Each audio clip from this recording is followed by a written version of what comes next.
Hello everyone, welcome back to another Starfield video. Now Starfield has officially left early access and is now available to everyone. I'm sure there's a lot of new people trying out Starfield through Game Pass, so I figured it was time to make another tips and tricks video. So if you've not seen my previous tips and tricks video, I highly recommend you check it out. It has a lot of beginner-centered tips and tricks, but today's video isn't necessarily focusing on new players, it's just going to have a bunch of just general tips and tricks. So with that said, let's go ahead and jump right into it. So in my previous video, I was talking about all the ways that you can get additional XP, and I mentioned that every time I land my spaceship, no matter where I go, I make sure to get up and then go sleep in my bed located on my ship before I go and do literally anything. The reason I do this is because it will give you a 10% XP bonus for 24 minutes. But you can actually increase this from 10% to 15% if you get into a relationship with one of your companions. So for example, I romance Sarah Morgan, so every time I sleep in a bed near Sarah Morgan, I will get a 15% XP bonus. But I don't necessarily want to bring Sarah with me on all my adventures, so what you can do instead is actually just assign whoever your romance partner is to your ship, and then since they're assigned to your ship,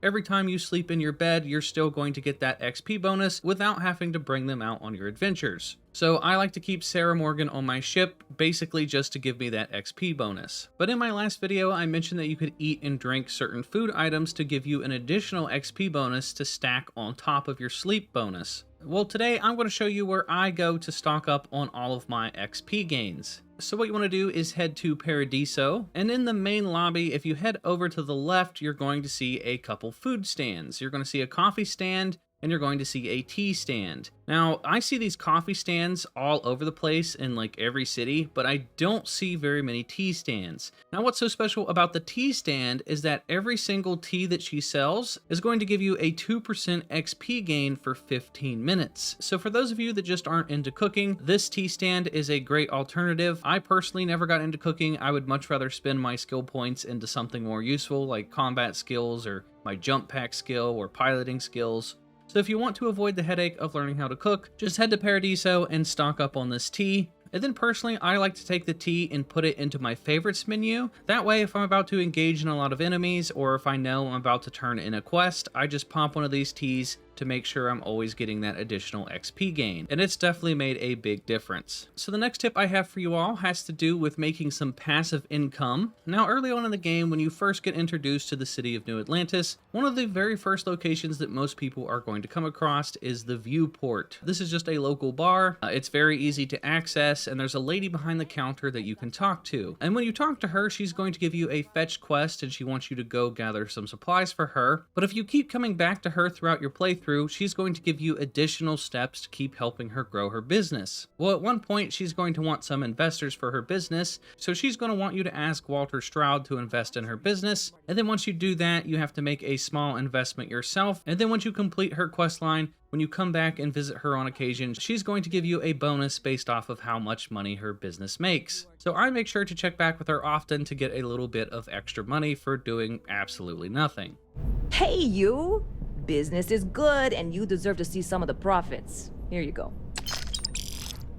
So up next is a tip for the mining laser. Now, when you're mining resources, using the mining laser, it can take a long time, it can be slow and tedious. So if you hold down the left trigger or the right mouse button, this is going to make it significantly faster, and this is something I didn't learn until I was at least level 40, so I spent basically most of my playthrough mining things the slow way, so don't be like me and make sure you overcharge your laser. So the next tip is a simple one, but it's another one that I wish I knew a lot sooner. This one is very easily overlooked, but if you have a lot of quest markers and you're just overwhelmed by the amount of quest markers showing up on your map and you just have too many quest markers, at the very bottom of the screen in your missions tab, it says show all targets or show only active targets. Well, if you put it on show only active targets, it will only show you the mission that you have selected. This will stop the game from having 5 million quest markers on your screen at all times. I didn't realize this for the longest time, and I was extremely overwhelmed because I just had like 50 little blue markers everywhere telling me to go do different things. So be sure to turn this off if you don't want 5 million quest markers going on all at once.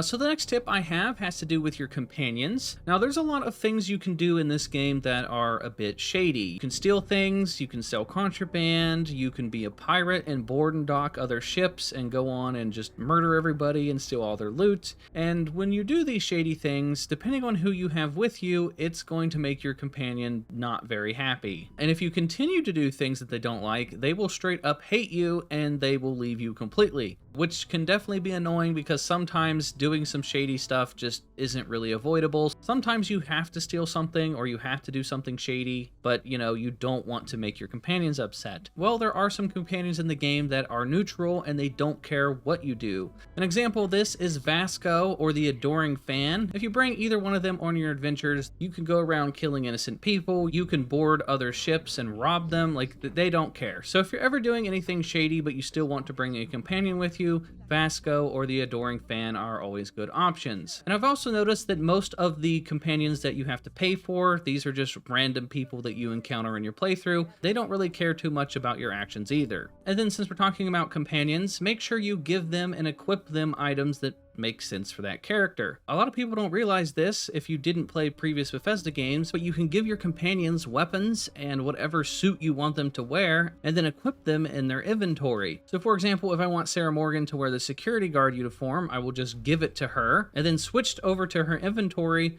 go under her clothes, and then hit Y to equip. Same thing for weapons. If I want her to use a certain weapon, I just put it in her inventory, and then I hit the equip button. And then you have to make sure they have at least one round of ammo that fits that weapon. So if I want her to use the Fury rifle, I have to equip it to her, and then I have to give her the right type of ammo. So I only need to give her one bullet, and then since she has one bullet in her inventory, she will use the weapon that I gave her. And then when I back out, she is also wearing the outfit that I gave her as well. So if you have a companion that specializes in a certain weapon type, it makes sense to give them a weapon that fits that criteria. So for example, here I have Amelia Earhart. She has level 2 rifle certification, so it would make sense to give her a rifle. Same thing for the bounty hunter Betty Hauser. She has demolitions level 3, so I make sure to give her a lot of grenades and a grenade launcher. And then anytime we're in combat, she will just unload grenades on the enemies. And since she has demolitions level 3, she's going to take less damage from explosives, and she's going to do 25% more damage with explosives. So the next tip I have for you all